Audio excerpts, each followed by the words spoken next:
Is that in focus? We're good? Yo, let me tell y'all a secret. They didn't really want you to know, but I'm gonna tell you anyways, because forget them.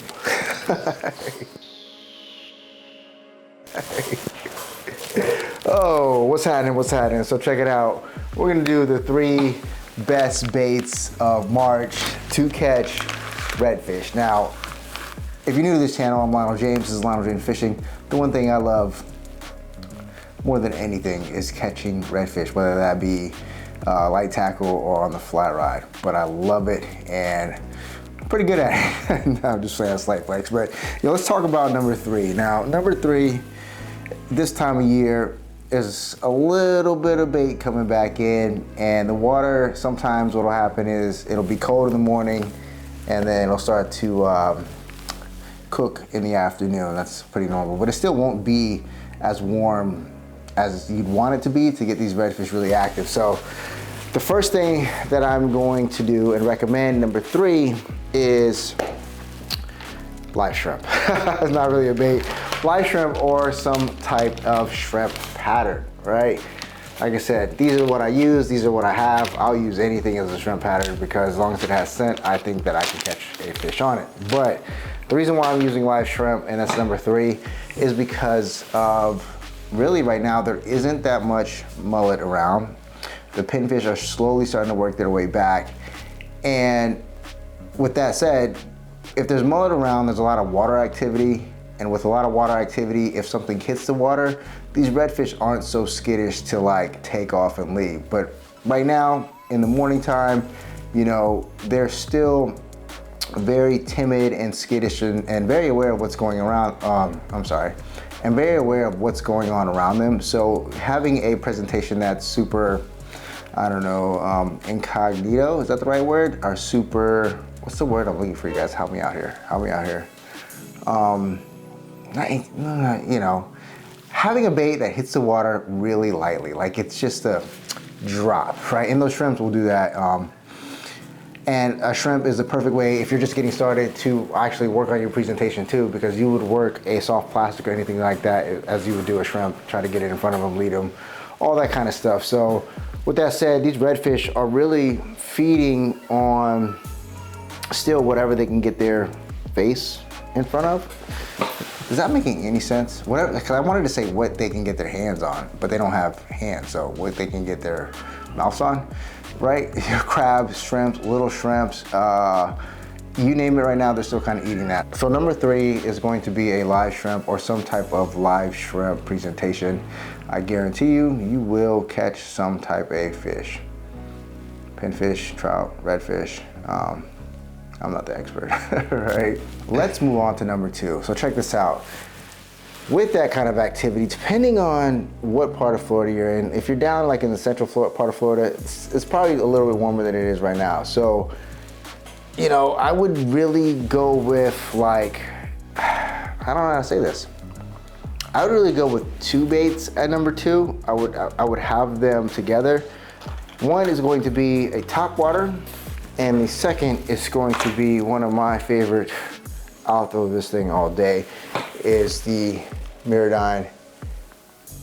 That is a fantastic bait, and I guarantee you, you will catch something with this. Now, if it's made in the summertime, you're gonna catch a lot of trout. Definitely gonna catch some redfish, but it'll catch everything. Bluefish, ladyfish, you name it. If it's there and it's swimming around and you can get this bait in front of them with a couple of twitches, I guarantee you, you will catch something. Now, this is one of my favorite patterns. It kind of looks like a mullet. It might even be a mullet, but they make them in all kinds of colors. The second favorite color is going to be one of these 2. I think these are the same, but so this is my other favorite color, right? It's got some gold flakes in it, a red belly, and a black top, right? You can see this one's got rusted hooks. I've been using this one for quite some time. So, with these baits, you can't really go wrong with them. And the reason why I put this one, or these 2 at number 2, is with the topwater, you're gonna have these low light conditions, time change, it's gonna be a little bit darker in the morning. If we have steady stream of income, sorry, I've been reading financial books for the last couple of weeks. If we have a steady week of warm water, and that water is warm at night as well, you're gonna have active fish in the morning. And when you have active fish in the morning, low light, a top water is fantastic. Now, if spring starts to, move forward a little bit, early in the morning, still low light, there's some activity on the water, there's mullet jumping around, there's fish moving, there's little bait fish anywhere, throw one of these mirror lures, mirror dine, man. And I know in a lot of my videos, I do a lot of sight fishing because that's kind of the style that I like to do, but when in doubt, I will do this over anything. Like, you can cover a lot of water. It's kind of what they call a search bait. And with that, you can cast over here, cast over here, cast over here, cast over here, until you find like a pattern of where the fish are gonna be at. You can skip these under a dock. Like, they're a great presentation bait because they hit the water really softly. And I can't say enough about this bait. Like, they're time tested and all that stuff. Again, these are just the baits that I use on a regular, that I trust, and that I've caught fish on. I don't really stray away from using a lot of new baits. Like, I am kind of, I won't say old school, but I go with what works. I want to go out and catch a fish, so that is the whole point, is to catch a fish. With that said, give it a try. I don't think you will ever go wrong. I know they have them at Walmart. You can find them at Dick's. You can find them at Cabela's, Bass Pro Shop. I mean, you can find them at any bait and tackle store. They're pretty much, I would say, a good staple. I would say not a good staple. I would say a great staple for saltwater fishing. You can take these and go bass fishing. I'm kind of rambling because they are a fantastic bait. I don't think you can waste your money on these baits. There's no giving. Real name, authentic. You know what I mean? All right. Well, number uno, QB1. What's another word for number one? Uno. First place are gonna be paddle tails. Now, I do have my own paddle tails. These are fantastic. They come in a bunch of different sizes. So if I'm gonna plug any kind of paddle tail, of course I'm gonna plug my own. Handcrafted, scented, all that stuff. And yours truly, right there with a Destin staple in the background, Destin bitch. But nonetheless, this is a very neutral, oh man, I can't wait to try this one. Let's talk about this one later. We're gonna do a video on that one, all right? But this is a very neutral and gray video. So, paddle tails, this one, I think these are about three and a quarter, 3.5. These are the 5-inch paddle tails by Salt Strong. I'm all over the place right now, right? And so, with these, having any kind of paddle tail, whether these are the NLBN ones, those are fantastic as well. But having any kind of paddle tail will guarantee you nothing at all. But it will give you a really good chance of catching a fish. Now, I believe in paddle tails. I use them all the time. I sight fishing with them all the time. And with that, you can't really go wrong. A natural thing for fish to eat are other fish, even though that's kind of weird. But I'll always start out, typically in my area, with some type of black and gold, which I just dropped. And I have a bunch of other assorted colors with, like, this one's fantastic. I don't know what you call that color, but that color's fantastic. There's some white and pink ones that are in there as well. The NLBNs, they come with quite a bit of different colors. Typically I would rig it with weedless. These also come in a variety of size and shapes and all that stuff. Yeah, just so you don't get caught in the grass and all that stuff. But yeah, I think if you were going to get started red fishing, you're on a paddleboard, a kayak, a skiff, or any kind of boat, I would definitely start with some live shrimp.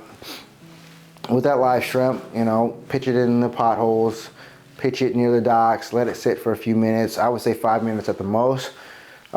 Pick it up, recast, sit for 5 minutes, pick it up, recast, sit for 5 minutes, and then if that's not working, move on to the next dock or to the next area, 50 or 60 feet down.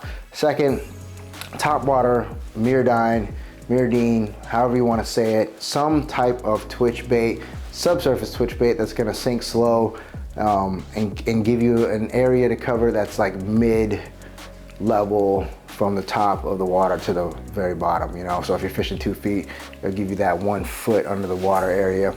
I really recommend starting with a, that's pretty dope.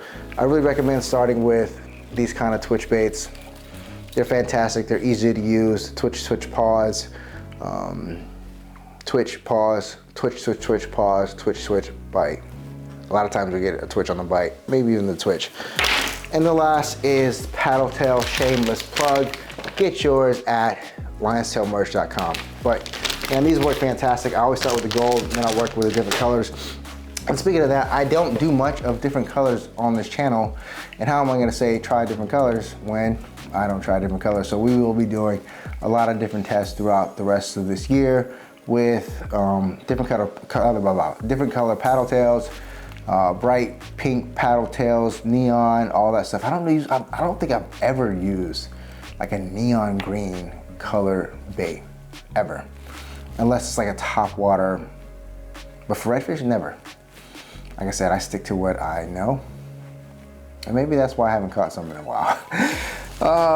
Yeah, so if you wanna know more about red fishing or anything more specific about rigging everything up, how I'm fishing, where I'm fishing, drop me a comment in the comment section. Where else would you drop it? And that'll let me know, a couple videos to make, and I'll make a little bit more, how do I say, specific video for you guys that'll help you guys that getting started red fishing or already red fishing, but maybe not having the best of luck, rods, reels, tackles, and all that. So again, I'm rambling because I love to redfish, and I could really talk to you guys all day about this, but everybody's attention deficit is out of order these days. Short form content is always king, even though YouTube is a long form content place. But I think this one got straight to the point, even though I was kind of rambling. I wasn't really rambling. I just feel like I'm having a conversation with you guys, right? So yeah, man, if this video is something you guys like and you want to see more of these, please hit that like button. Definitely, if you have not subscribed, because I think my statistics say 92% of everyone that watches my videos, they are not subscribed. That's what it says right here. So if you guys could, please help your boy out, hit the subscribe button. And if you guys don't do any of that, do this. Stay solid to yourself, stay 100 in your heart, and I promise you, even on your worst day, everything will be all right. Get it? Let's go. Did my pink light? Oh my God, this thing went out. This battery sucks. It says an hour, but oh, come on. I know I didn't turn it up. Dead. Oh my gosh, dude. These things. Let's go.